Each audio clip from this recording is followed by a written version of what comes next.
What's up, everyone? This is Mr. Eldridge, and in today's lesson, we will focus on the Northwest Ordinance of 1787.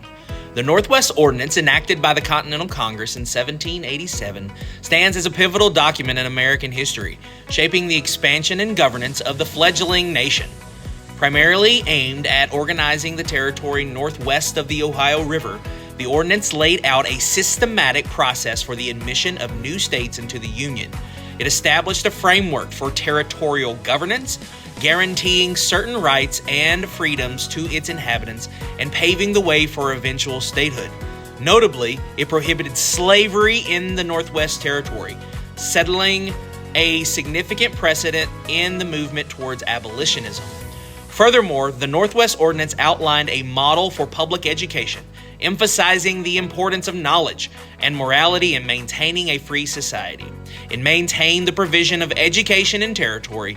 This educational provision would later serve as a template for similar initiatives across the expanding United States, underscoring the ordinance's lasting impact on the nation's social and political fabric.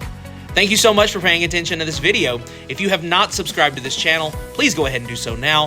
Thank you so much and have a great day.